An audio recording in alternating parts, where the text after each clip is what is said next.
आज ना हम कोई मूवी रिव्यू या टेक अनबॉक्सिंग नहीं करने वाले। वैसे तो हम इस चैनल पे ये करते ही नहीं है। आज एक ऐसी रियल लाइफ स्टोरी है जो सुन के शायद आपका दिमाग हिल जाएगा।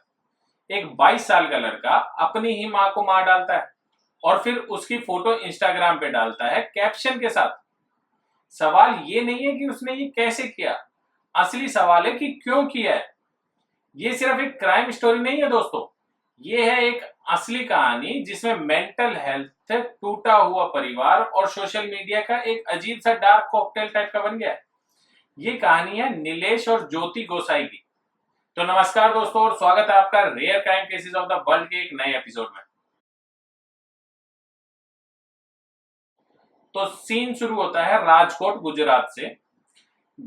29 अगस्त 2024 एक घर में एक माँ बेटे के बीच में रोज की तरह झगड़ा हो रहा था, लेकिन उस दिन झगड़ा हद से ज्यादा आगे बढ़ गया। बेटा नीलेश 22 साल का, माँ ज्योति 48 साल की। पुलिस के मुताबिक नीलेश ने पहले अपनी माँ को नाइफ से अटैक करके मारने की कोशिश की, लेकिन ज्योति ने हिम्मत दिखाई और उन्होंने वो नाइफ उसके हाथ से छीन लिया। सोचो, एक माँ अपनी जान बचाने के लिए अपने ही बेटे से लड़ रही है, लेकिन वो बच नहीं पाई। जब नाइफ वाला प्लान फेल हो गया तो नीलेश ने एक कंबल से उसका गला घोंट दिया और ज्योति की सांसें हमेशा के लिए रुक गई। अब यहाँ स्टोरी और भी अजीब हो जाती है। पुलिस को किसने बुलाया? किसी पड़ोसी ने? नहीं, नीलेश के एक दोस्त ने।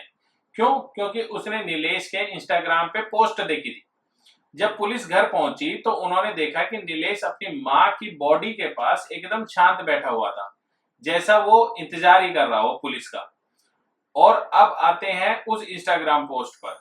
ये मॉडर्न डे के क्राइम का सबसे शॉकिंग पहलू था। नीलेश ने अपनी और अपनी माँ की एक फोटो डाली थी और कैप्शन में लिखा था, sorry mom, I kill you, I miss you, Om Shanti. एक पोस्ट में I kill my mom, lost my life, sorry mom, Om Shanti, miss you mom. भाई इसको एनालाइज करो।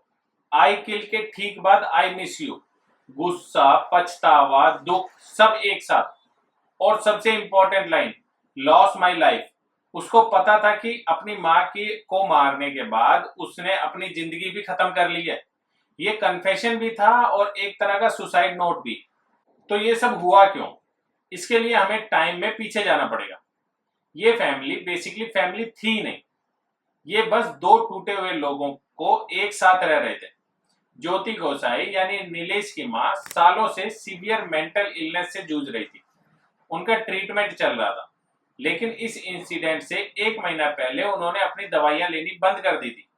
इसके बाद उनका जो बिहेवियर और भी अजीब हो गया और वायलेंट भी हो गया। वो अपने कपड़े फाड़ देती और हिंसा करने लगती थी। और नीलेश, उसकी लाइफ शुरू से ही एक ट्रेजेडी थी। जब वो सिर्फ 18 महीने का था उसके पेरेंट्स का डिवोर्स हो गया। जब उसकी माँ की मेंटल हेल्थ बिगड़ी और उन्हें हॉस्पिटल में भर्ती कराना पड़ा तो छोटे से नीलेश को कुछ के एक बॉयज होम में भेज दिया जाता है। जब वो बड़ा हुआ तो उसको वापस अपनी माँ के पास भेज दिया गया, लेकिन इस बार वो सिर्फ एक बेटा नहीं था, वो एक केयर गिवर था, अकेला, बिना किसी सपोर्ट के। नीलेश एक फैक्ट्री में काम करता था। उसने पुलिस को बताया कि उसकी माँ उसके साथ दिन रात मारपीट करती थी, गालियां देती थी, वो ठीक से सो भी नहीं पाता था। इमेजिन करो, एक 22 साल का लड़का जो दिन भर फैक्ट्री में काम करके आता है और घर पे भी उसको सुकून के 2 पल भी नसीब नहीं होते।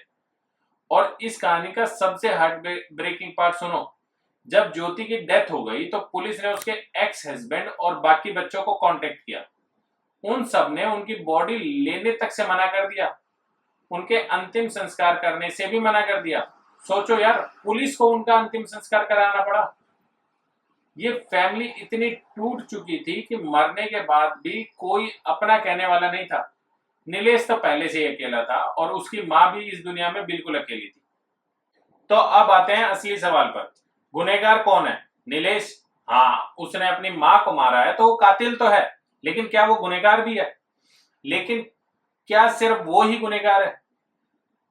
वो सिस्टम भी गुनहगार नहीं है जो ज्योति को आधी अधूरी मेंटल हेल्थ के ट्रीटमेंट देकर उसे छोड़ देता है। वो परिवार गुनहगार नहीं है जो बीमार औरत और उसके यंग बेटे को उसके हाल पर छोड़ देता है। ये कैसे एक रिमाइंडर है दोस्तों, मेंटल हेल्थ जो है वो एक रियल इशू है। केयर गिवर बर्नआउट एक रियल इशू है। और जब हम इन चीजों को इग्नोर करते हैं तो ऐसी ट्रेजेडियां होती रहती हैं। नीलेश ने अपने कैप्शन में लिखा था, I killed my mom, lost my life.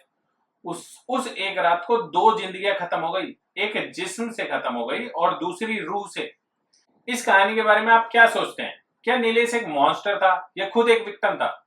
मुझे कमेंट्स में जरूर बताना। और हाँ, अगर आप या आपका कोई अपना मेंटल हेल्थ के से स्ट्रगल कर रहा है तो प्लीज प्लीज बात करो, हेल्प मांगो। आप अकेले नहीं हैं, यहाँ पे हेल्प आपको जरूर मिलेगी। चलो मिलते हैं अगली वीडियोस में। Take care, peace out.